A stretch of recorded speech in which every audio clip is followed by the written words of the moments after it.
afternoon, everyone. My name is Sarah Geeky and I'm the Quality Improvement Officer at the Preschool Learning Alliance. And it's my pleasure to welcome you to today's webinar, Summer Safety.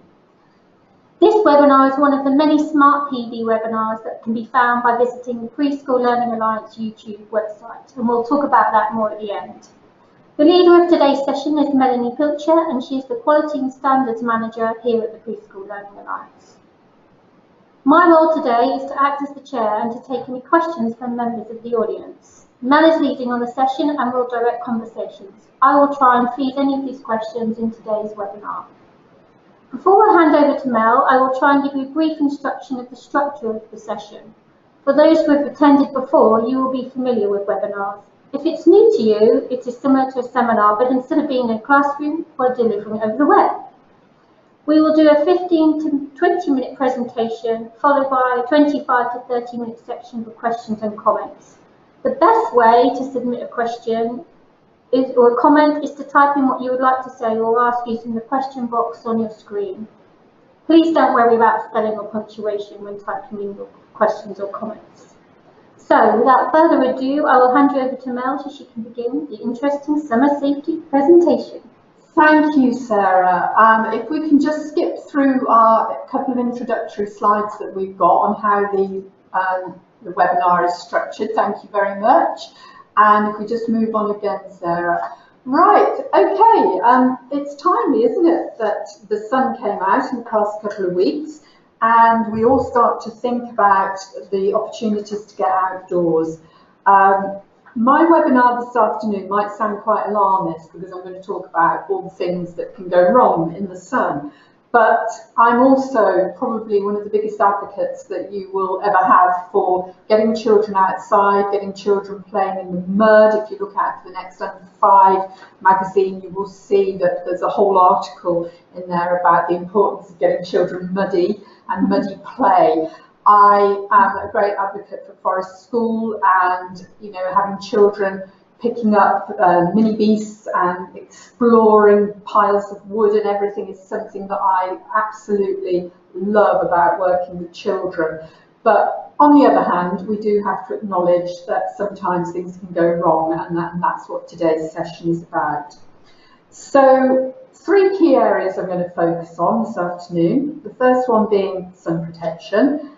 Then we're going to look at bites and stings, and then I might talk a little bit about nettles and so on. And this is the point where everybody starts itching and scratching as I start to talk about flies and ticks and so on. And then at the end of the session, I just quickly wanted to touch on the importance of being safe on trips and outings. Please, as Sarah said, please type in your questions as we go along, and Sarah will, in her role, feed those across to me as and when. So let's start then by thinking about sun protection and keeping cool. And one of the things that we have to acknowledge is that the beauty and diversity of early years is that we have so many different kinds of settings, and not all of them have purpose-built premises. And then we have the whole issue of not having adequate shade in the garden and ventilation and so on. And we do know that if we have a good summer, it brings its own challenges. We all want a good summer. We can't wait for the sunny weather to come. But as a country, I do have to say that we're not exactly good at dealing with extremes of weather either, are we, Sarah? No, we're never quite prepared for any weather, no, I think. Never.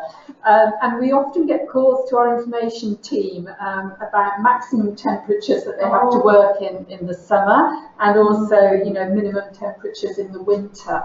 And so I wanted to start by saying that the Health and Safety Executive tell us that there is no minimum or maximum temperature that they dictate. They just say that during our working hours, the temperature in our workplace and inside buildings shall be reasonable. Oh yes, and we know from our own experiences in our office that what is reasonable for one person is not necessarily so for another.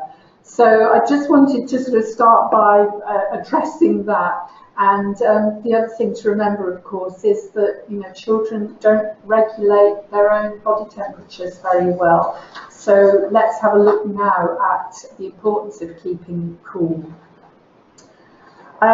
We already have to provide plenty of drinking water for children and make drinking water available for them to access. But babies and young children are more vulnerable to dehydration. So when the weather is very hot, please ensure that you are monitoring children's fluid intake a little bit more carefully. There are ways that we can actually identify if the child is dehydrated. Children will feel more thirsty, which is great because that means they will want to access more water. Their urine is likely to be darker in colour and have a strong smell. They might feel dizzy or lightheaded. In fact, with young children, they're more likely to feel floppy. Oh, that's interesting to know. Yes, so just a couple of things to look out for. Feeling tired, dry mouth, lips and eyes, and peeing less than they normally do as well. So obviously monitoring children's nappy changes and making sure that that you're actually feeding back to parents if a child hasn't peed as often as you would expect them to. Mel, sorry to interrupt. I've just got my first question for you from Susan. She wants to know, what if a child arrives into the setting wearing flip-flops or Crocs? It's the time of year when we all like to have our feet out in the open air. Yes, and it's a real good point, isn't it, for when we're talking about keeping cool. And I personally don't like Crocs, but that's my issue. Flip-flops in the setting aren't ideal. Children run around together, they stand on the back of each other's shoes, and you end up with more bumps and head letters going home. Ultimately, it is up to a parent what they send the child in, and you can only strongly recommend or request, I think, that they don't do so. Especially when you're in and outdoors, it's not ideal to have children in flip-flops when we're responsible for them. And the same goes for staff. This is another question that we often get, Sarah, about staff wanting to wear flip-flops in the hot weather. And that comes down to the individual setting with regard to what it says in your own policies and procedures. Personally, it's not something that the Alliance would endorse. If staff are working, they need to have sensible footwear from a health and safety point of view. So, and in that case, we need to sort of role model good practice for the children as well, don't we? So thank you for that. That's really helpful. Thank you. And thank you, Susan, for typing that one in. Babies, cool boiled drinking water, things that we would do anyway. Paddling pools is a great opportunity to have paddling pools out, isn't it? Bearing in mind, where you site them and how they are monitored. A child can actually drown in less than 3 inches of water, so just bear that in mind. A bit more health and safety there. A bit more health and safety. I'm sorry about that. It's, my brain's hardwired, I'm afraid. Again, information for parents and for staff that natural fabrics, cotton clothing is better in the hot weather, loose clothing and light colours, of course, that help to deflect the sunlight. I mentioned earlier about looking for signs of heat exhaustion. Now, as somebody that was admitted to hospital myself last year with heat exhaustion, which then turned into heat stroke, it's very, very scary how quickly it can happen. And even when you think that you're being careful, you can suddenly find yourself in trouble. So just looking out for those signs of dehydration that may lead to heat exhaustion, which in itself isn't very serious because we can easily put it right by cooling children down and giving them plenty to drink. However, heat stroke is more serious and needs to be dealt with medical attention. So just being aware of that. Easy one to throw in here, avoid too much running around. But on a hot day, I've seen people going out to do their sports day practice on a hot day. Probably not the best advice. And of course, ventilation, whether it's keeping the windows open, keeping the curtains drawn as well in the room, and plenty of fans. Yes, go on. Sometimes in some settings, only if it's appropriate, we used to just turn the lights off. Yes. But it's still light enough for everyone to be safe. But actually did make a reasonable change in the room temperature. So that would be my little tip for everyone in the room. Excellent, thank you very much. And then I'm going to move on to sun protection. And yes, again, I'm going to alarm everybody. Skin cancer is the most common form of cancer in the United Kingdom, with rates still increasing. 100,000 100,000 new cases diagnosed each year, and 7 people a day are dying from skin cancer in this country. That's a very high stat. Every time a child gets sunburned, their chances of developing skin cancer later in life increase. And the other thing I would say is that when a child gets sunburned when they're in our care, it actually verges on neglect, because there is no need for it to happen. So, you know, yes, I do want to go on about it, but it's really important. So just a few things in place then. Permissions in place for the application of sun cream in the first place. Most of you will have permission slips on your registration forms or individual ones. Some people provide sun cream, some ask parents to do, so whichever way you do it, that's fine, as long as you've got a system in place for making sure that sun cream is in date. Oh gosh, yes. Yes. That's a good one to remember. Is appropriate, and obviously is applied properly. The NHS website has got a very good little video actually for how to apply sun cream properly for children. Okay. And I noticed putting sun cream on my own grandchildren just last weekend, how conditioned they are to knowing to hold one arm out, then to hold the other one out, and then to turn around and have it on the back of their necks, because that's the routine at nursery. Ah, okay. And I was really pleased to see that. And don't forget those toes. Oh yes, don't forget the toes and the tops of the ears. Yes. Yes, definitely. So thank you, Sarah. And I've put here about respecting parents' wishes, because some parents don't want their child to have sun cream on. And there's several reasons for that. One might just be that the child has particularly eczema-prone skin, and they're having trouble finding a sun cream that suits. And some parents believe that it's more important that their child has the vitamin D that you get from sunshine. Whatever their reasons for not wanting sun cream, we have to respect that. Right. What I don't like to see is settings that say, well, if your child doesn't have sun cream on, it means they can't come out. Because there are other ways to protect children in the sun. And I think, you know, if that's the case, you respect the parents' wishes, and look at those other things. Give parents the information that they need. I've put here slip, slap, flop, which is an Australian. It's an Australian sort of a term. Slip on a t-shirt, slap on a hat, and slop on some sun cream. Please excuse us, our printer has just kicked in, but Sarah's just going to go and stop it for us now. Thank you, Sarah. Slip on a hat. No, sorry, slip on a t-shirt, slap on a hat, and slop on some sun cream.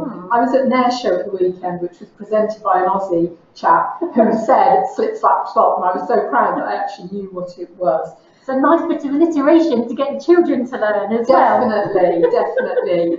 Yes. In fact, in Australia, I think the whole campaign is led by a cartoon koala bear. Oh, okay. It's really big out there. So we say factor 15 at least, although ideally it should be factor 30 to 50. Again, the issue with sunblock is an issue, because when we slap children with sunblock all the time, we're actually blocking that important vitamin D. So I think, you need to be informed about this. I won't go on about it too much, because we do have an article in Under 5 this coming June, which actually looks at sun safety. So I would urge anybody who's interested to have a look at that article. Avoid the hours of 11 AM to 3 PM. Now, that was a real challenge, isn't it? It is a real challenge, but particularly if you haven't got shade in your garden. Right, okay. And particularly if you've got children whose parents don't want to have sun cream on. Okay. So this is just one way around it, I think. And I didn't realise, I just start to use my sun cream when the sun comes out. But actually, the NHS advice is to actually use sun cream between March and October. So there you go, yes. The other thing there, of course, is sunglasses as well. Now, again, I've got mixed feelings about this. I think if the sunglasses are appropriate, then fine. But otherwise, I don't know. I just feel that they can cause more problems than not. And the other thing is for practitioners, please, to model good behaviour.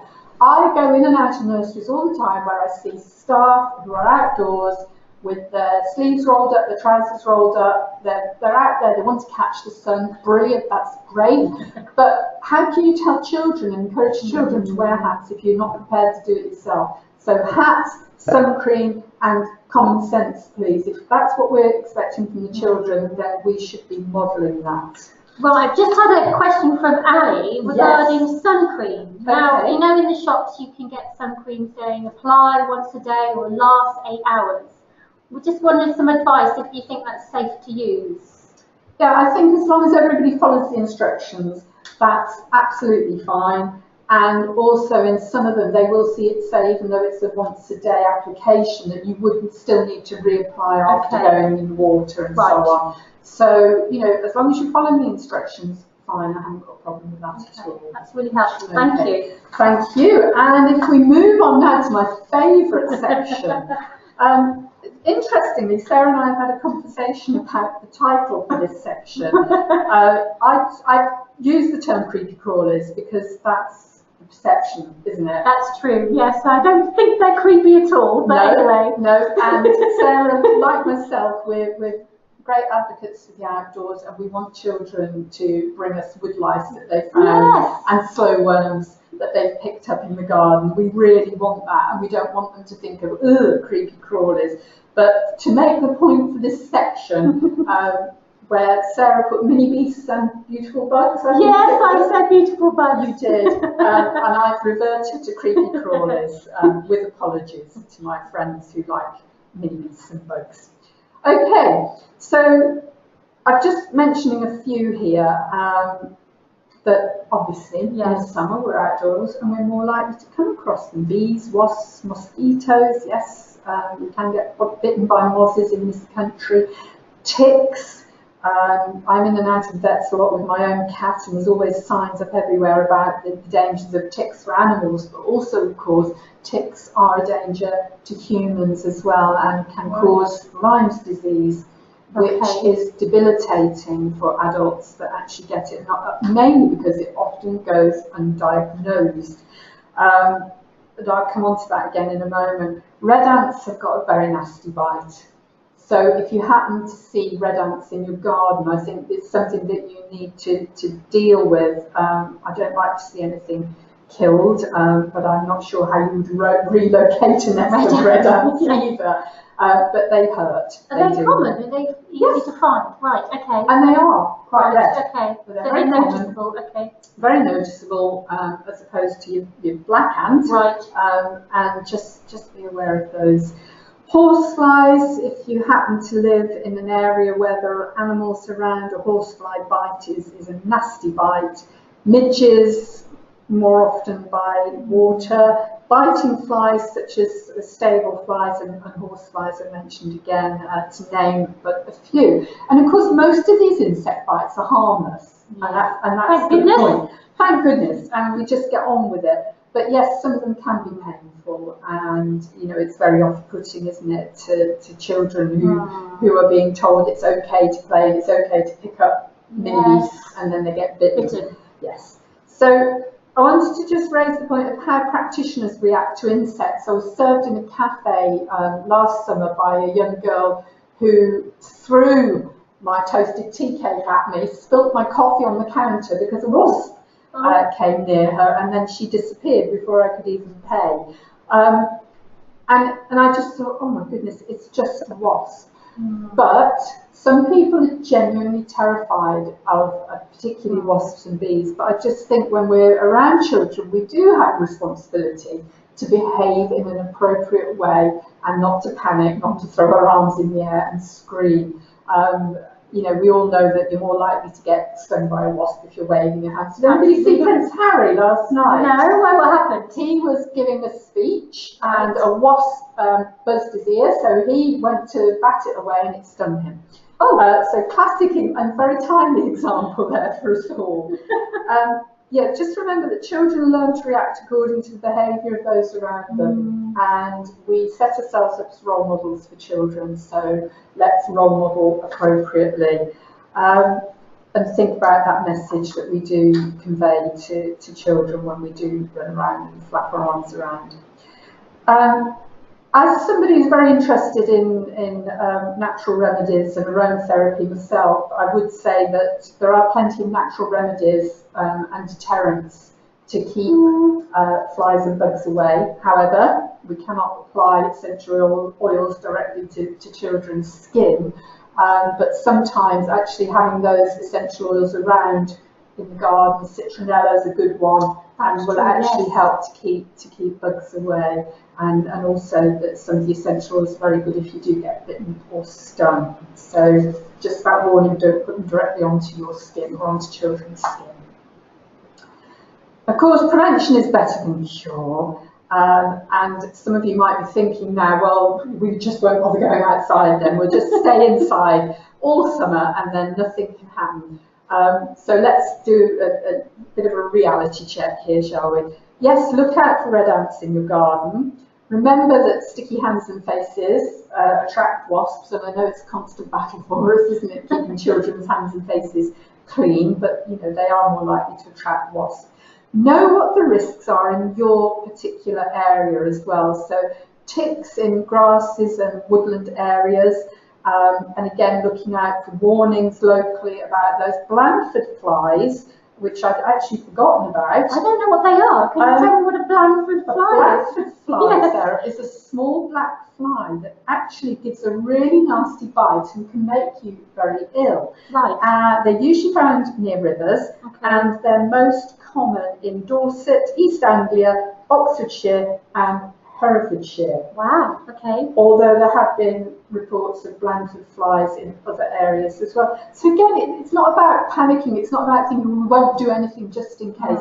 It's just about being aware of what the risks are in your area. Treat any stings and bites appropriately. So obviously it helps if you know what caused the bite or the sting in the first place. I was thinking about bee stings, and I just wanted to mention wasps usually don't leave a sting in the skin. However, bees often do, and if it's safe to do so, remove it if you can. The best way to remove it actually is with the edge of a credit card, which you just scrape across the top of the skin, and it pulls that out. If you leave it in, it's going to keep pumping venom in, and it's painful. Yes, so best to remove it if you possibly can. Being very aware, of course, of children who might have an adverse reaction to stings as well. If a lot of you are forest schoolers out there, so I'd say yes, follow your forest school risk assessment. My colleague has recently been doing forest school in Australia and has absolutely fascinated me by telling me what their risk assessment entails in Australia. Venomous spiders, funnel webs. Yes, and all sorts. And you know, when you think about it, we are very lucky in this country because, like I said, the bites and stings that we do get are inconvenient and at best slightly irritating. Over there, you know, the old funnel web could actually potentially kill you, but it doesn't stop them. They're out there, and they're out there with their feet, and they're out there doing everything I would expect children in this country to be doing. Checking your outdoor area, which you do anyway. We want to encourage children to explore, of course we do. Like I said, the joy of a child that comes to you holding the worm in their hand and saying, look what I found, is learning that we cannot create. It's incidental learning that's the most important and the most rich learning that children can have. But just, you know, be sensible, really. Okay. Right, if we move on. This sounds interesting. The adder. Well, I have to mention the adder. We've got one venomous snake in this country, and so I thought I should mention it because, yes, they are poisonous.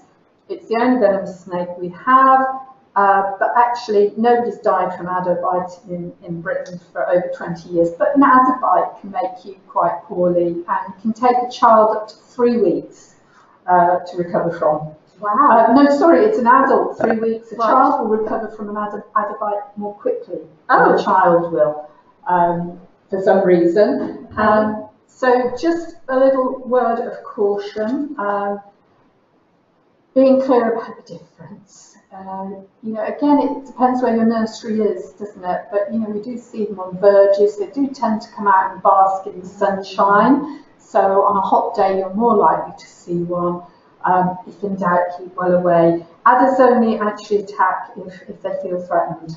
I don't know about you, but I'm not going to threaten an adder, definitely not. No, I might walk away calmly. Exactly. And this is the thing though, isn't it? You're more likely to step on one.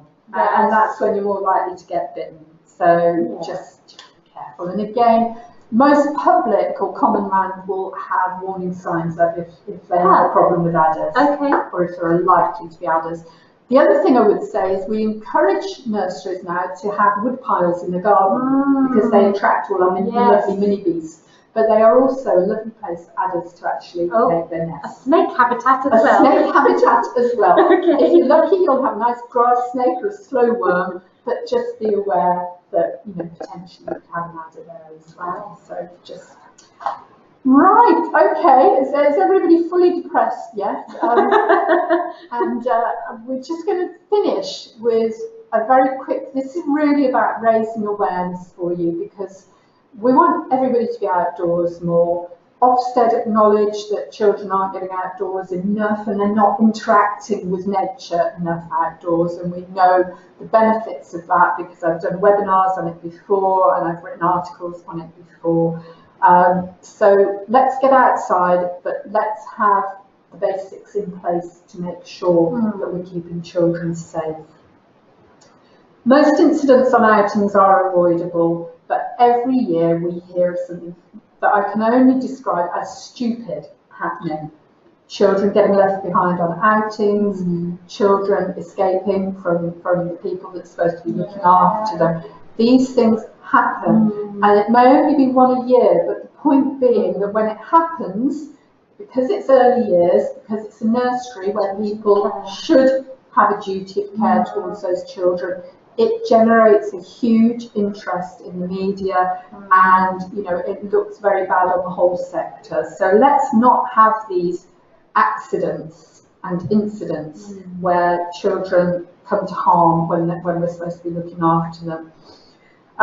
Policies and procedures should be in place and cover how you manage outings, how you manage even just things like transitioning from perhaps nursery to an after-school club if you've got one. Just thinking about how you manage those things when children are outside their normal environment.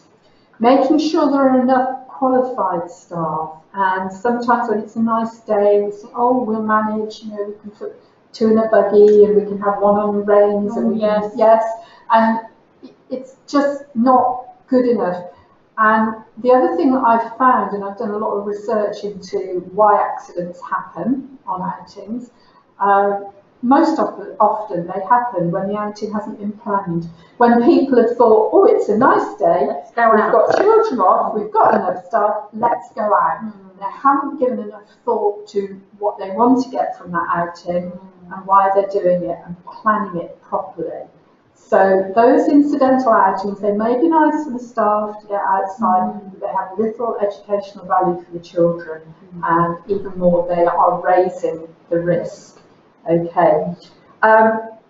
Make sure that appropriate resources and activities are there for the outing, and I've just mentioned about thinking about why you're doing it in the first place. Have a rigorous and shared risk assessment in place for your outings. You don't have to have written risk assessments for every outing, but I do think, and I would strongly recommend, that you have a written risk assessment for the different types of outing that you might do, and that you revisit that and update it regularly as well. And I've put here dynamic risk assessment, and this is really important because this is how you actually respond to something when you are on an outing. This is about start thinking on their feet, which is exactly what dynamic risk assessment is. Looking ahead, thinking, well, we hadn't recognised that when we sat down and did a paper exercise, but this is happening. For example, there is the parent of a child walking towards us. We know that that parent, there's court order keeping that parent away from that child. How are we going to respond? Yes. So, yes, that's dynamic risk assessment. You see the problem there, you respond to it, you remove the risk as quickly as you can, even if it means turning the corner and diving into the nearest shop with the child. Whatever.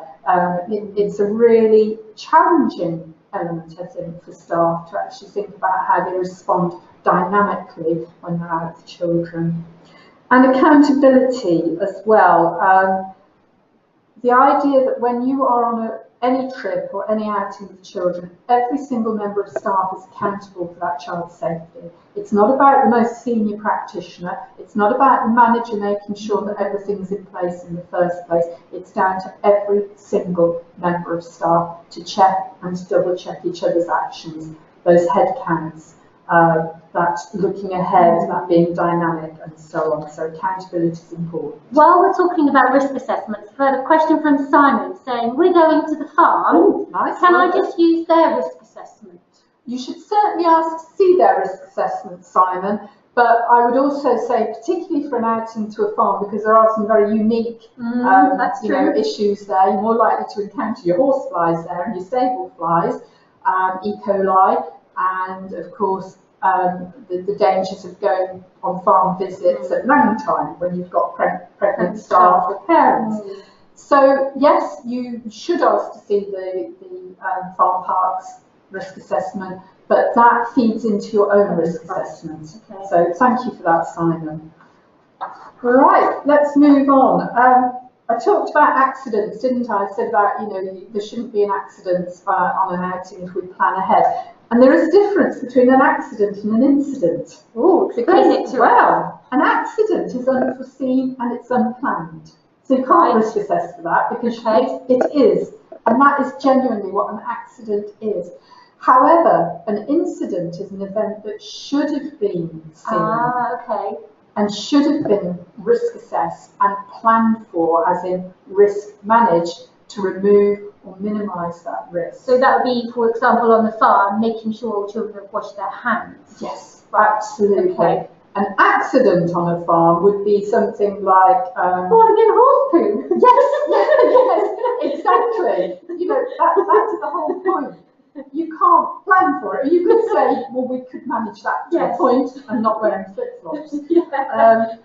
But, and I just think when you bear that in mind, staff will come back and say, it wasn't my fault, it was an accident. And I think when somebody says that to you, I think you have to revisit these two definitions and think, was it an accident? Could we have seen it?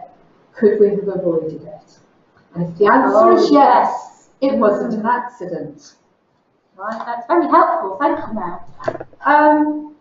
The basics then, to keep children safe on outings, a named designated person who's in charge. Okay. And again, that's about accountability as well, isn't it? So you haven't just got a couple of level 3s going out together and nobody's clear about who should be taking responsibility. And I'm almost contradicting myself because I said everybody's accountable, and they are, but you also need somebody in charge. That dynamic risk assessment is worth looking into in more details. We have done webinars about dynamic risk assessment in the past. That can be found on YouTube. Okay. Anybody that can't find that, then please get in touch with us and we will happily point you in the right direction.